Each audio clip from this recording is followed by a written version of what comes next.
శ్రీనివాసులు సురేష్ శర్మ గారు. అవధాన గారు, పూజ్యమూర్తి గారు సాష్టాంగ ధన్యవాదాలు తెలుసు.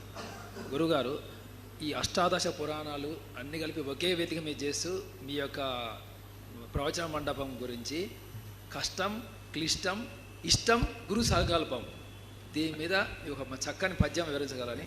వర్ణనే కాబట్టి మన ఇష్టం.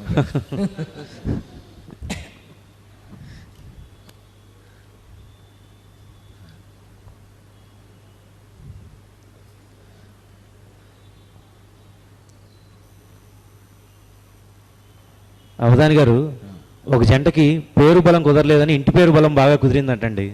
అబ్బాయి వారింటి పేరు బెల్లం, అమ్మాయి వారింటి పేరు చీమల. వాళ్ళిద్దరికీ పెళ్లి చేసేయచ్చు అంటారా? సందేహం లేకుండా. మధ్యలో మీరు బ్రహ్మగారు, బ్రహ్మకైన పుట్టి దెమ్మదేగులు అన్నారు. చీమకి బెల్లరికి పెళ్లి చేస్తున్నప్పుడు మధ్యలో ఇది కూర్చున్నట్ట. బెల్లమా బెల్లం, ఓ పాపం కత్తెరుసుగా మీకు వినే ఉంటారు. పాపం బెల్లం ఒక్కోసారి బ్రహ్మ దగ్గరికి వెళ్ళింది.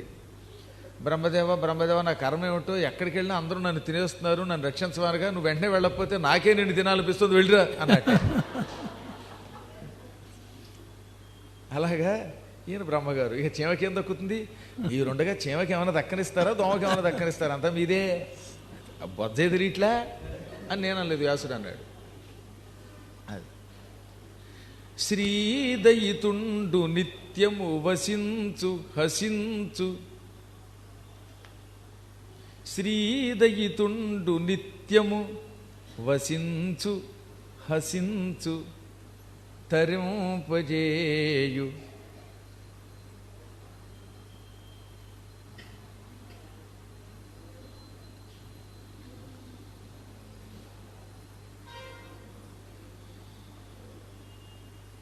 అష్టాదశ సంఖ్య నొప్పిడి ప్రశస్త పురాణ చెయ్యము, అష్టాదశ సంఖ్య నొప్పిడి ప్రశస్త పురాణ చెయ్యము లున్నచో.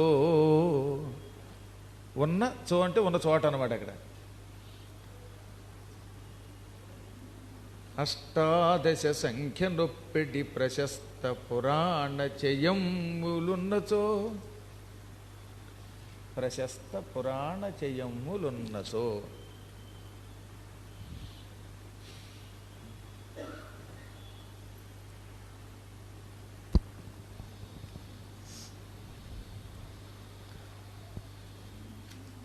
శ్రీదయిత సృషాచరణ సీమ వసించును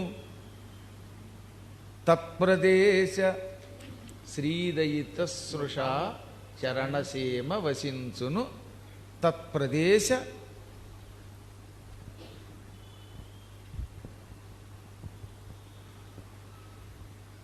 విద్యాదమసేమయందున, విద్యాదమసీమయందున ముదంబునరాగదే శ్రీనివాసుడా. ఇక్కడ అద్భుతమైన ప్రయోగం చేశారండి గురువర్యులు. శ్రీదయిత స్నుష అన్నారు. శ్రీదయితుడు అంటే శ్రీకి ఇష్టమైన వాడు విష్ణువు, విష్ణువుకు కోడలు. స్నుష అంటే కోడలు కదా, మరి అంటే సరస్వతీదేవి. ఎందుకంటే విష్ణువు కొడుకు బ్రహ్మ, బ్రహ్మ భార్య సరస్వతి. కాబట్టి శ్రీదయిత స్నుషా చరణసీమ అంటే సరస్వతి యొక్క పాద పద్మాల చెంత నివసించే భాగ్యం కలుగుతుంది అష్టాదశ పురాణాల పారాయణం వల్ల, ప్రవచనం వల్ల అని గురువర్యులు అద్భుతమైన సందేశం ఇచ్చారండి. అంటే 18 పురాణాలు ఉండడం వల్ల వచ్చే మొత్తం లాభం అనమాట. అక్కడ ఒకటేమో సాక్షాత్తు విష్ణు ఉంటాడు, విష్ణు ఉంటుంది, లక్ష్మి ఉంటుంది. ఇప్పుడు ఆయన కోడలు కూడా వచ్చింది. దానివల్ల ఏమవుతుంది? విద్యాధమం మనకు లభిస్తుంది, ఆనందం కలుగుతుంది. ఆయన ఇంటి పేరే పెట్టగలిగాం, శ్రీనివాసుల. ఆయన పేరు పెట్టాలంటే ఈ పద్యం సరిపోదు. తదుపరి 18వ వారు శ్రీమతి వేమూరి మాధవి గారు. శ్రీ గురుభ్యో